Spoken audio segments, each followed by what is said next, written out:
Good morning to my all dear students. Welcome to online class. This is your English class, and today in this class we shall discuss our fifth part of our chapter number 14. The name of this chapter, The Gift of the Magi. बच्चों, आज की video में हम आपके chapter number 14 का fifth part पढ़ने जा रहे हैं. ये इसका लास्ट पार्ट है. इससे पहली वीडियो में हमने पढ़ा था कि जो जिम और डेला हैं, जो एक हस्बैंड और वाइफ हैं, वो दोनों एक दूसरे को गिफ्ट देना चाहते हैं, बट वो बहुत गरीब हैं, उनके पास पैसे नहीं हैं. तो किस तरह से वो पैसों का अरेंजमेंट डेला करती है.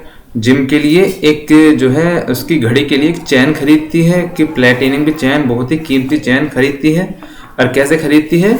अपने बालों को बेचकर. जो उसके खूबसूरत बाल थे, जो उसकी एक तरह से संपत्ति थी, उससे वो अपने बालों कटवाकर बेच देती है और अपने हस्बैंड के लिए क्रिसमस के मौके पर एक उपहार खरीदती है जो उसे वो देती है. So now let's start the chapter.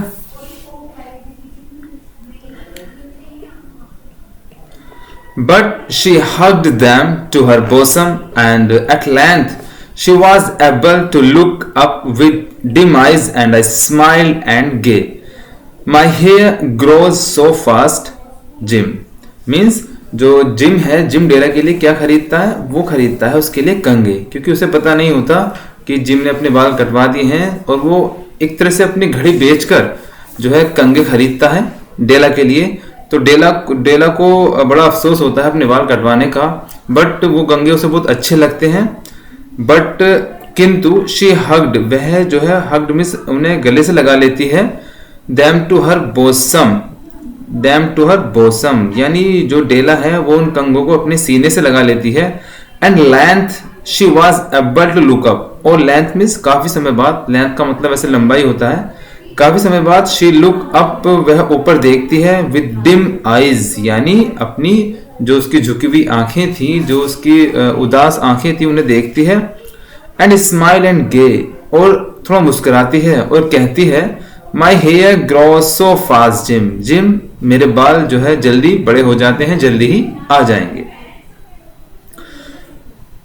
And then Della leaped up like a little singed cat and cried oh oh.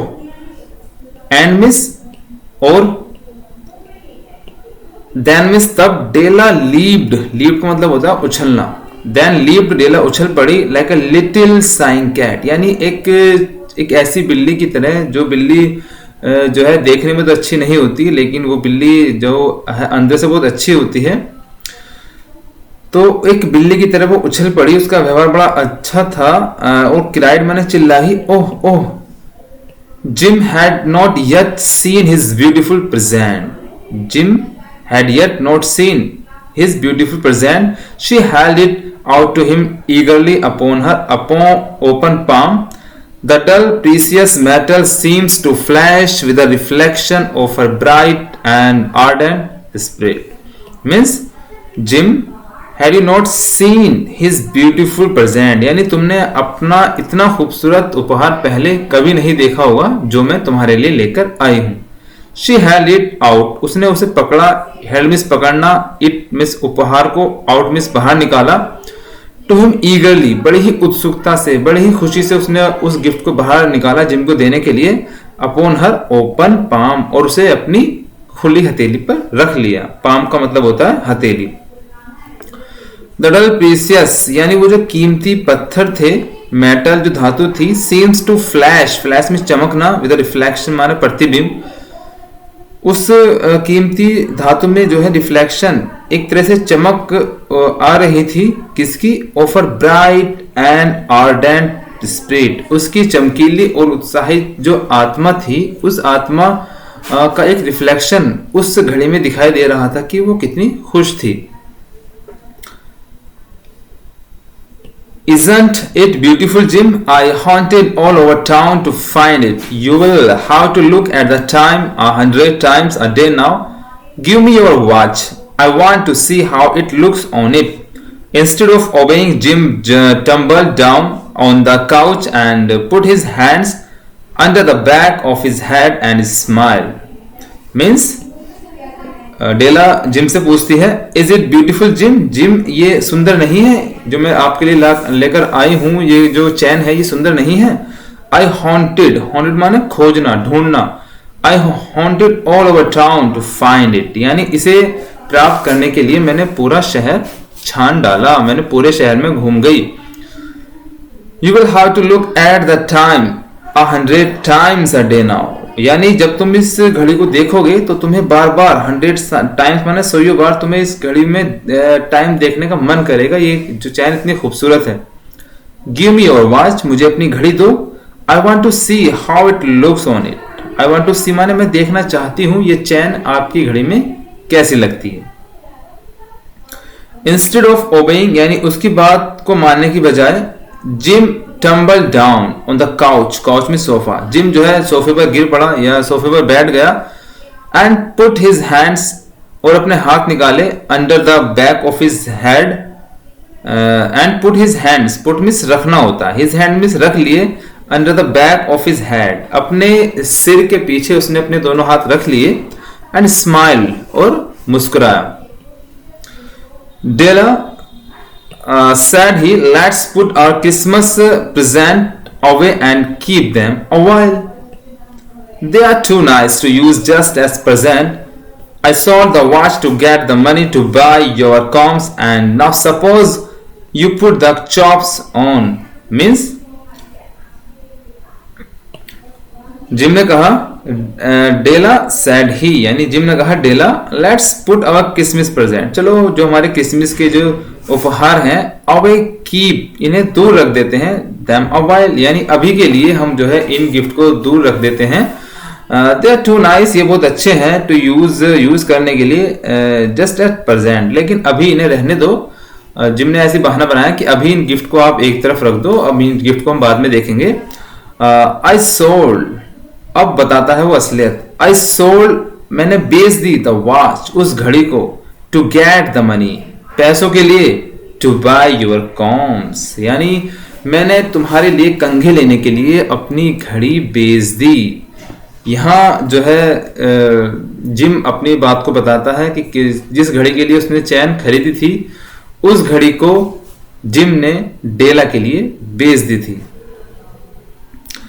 And now, और अब, सपोज, यानी मेरा विचार है, you put the chops on, यानी अब तुम्हें कढ़ाई चढ़ा देनी चाहिए। कढ़ाई में जो है जो मांस के जो टुकड़े तुमने रखे हैं, वो जो है टुकड़े तुम्हें कढ़ाई में चढ़ा देने चाहिए। Now let's see the last paragraph of this lesson. The Magi, as you know, were wise men, wonderfully wise men, who brought gifts to the babe in the manger. They invented the art of giving Christmas presents, being wise. Their gifts were no doubt wise ones. And here I have lamely related to you the uneventful chronicle of two foolish children in a flat who most unwisely sacrificed for each other the greatest treasures of their house.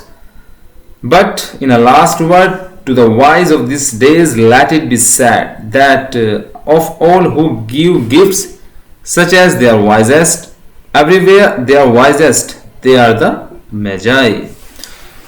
Means the magi, जो मैजाई लोग थे, मैजाई जो थे कौन थे?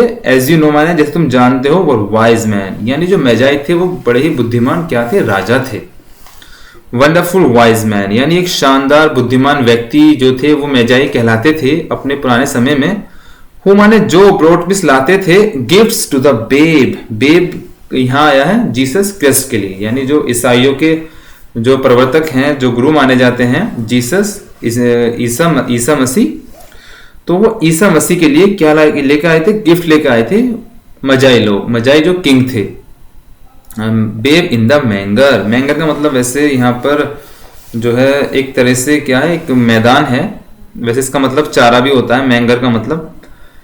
तो जो मैजाई राजा थे वो जीसस क्रिस्ट के लिए क्या लेकर आए थे? कीमती कीमती गिफ्ट लेकर आए थे।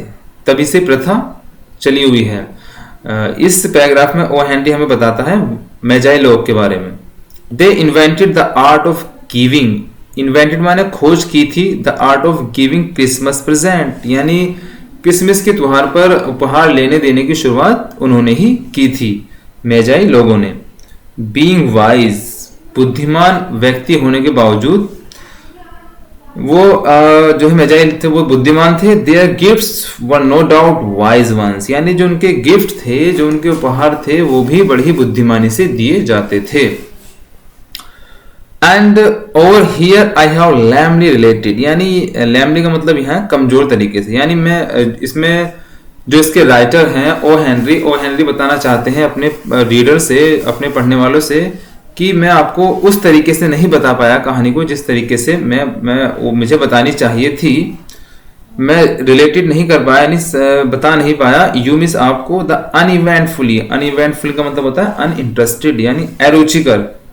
क्रॉनिकल मीन्स घटनाएं, यानी कुछ ये अरुचिकर घटनाएं हुई थी जो मैं आपको नहीं बता पाया।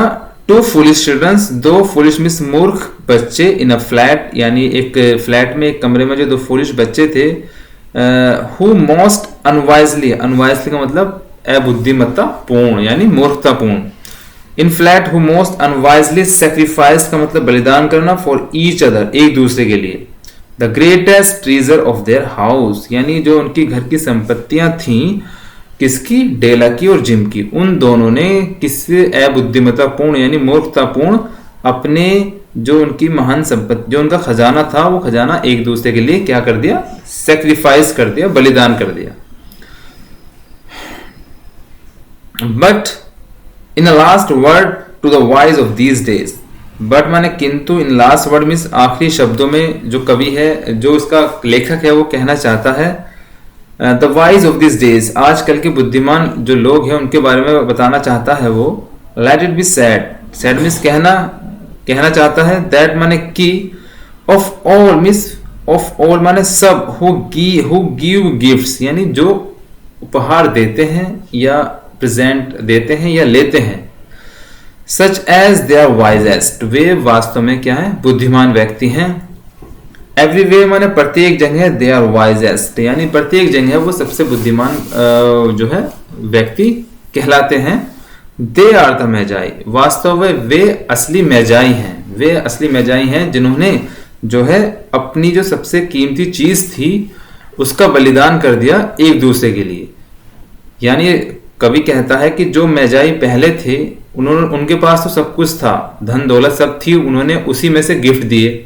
लेकिन जो यहाँ पर जिम और डेला है, इन्होंने जो अपनी सबसे कीमती चीज थी उसे कुर्बान किया है एक दूसरे के लिए। तो वास्तव में ये सच्चे मैजाई थे।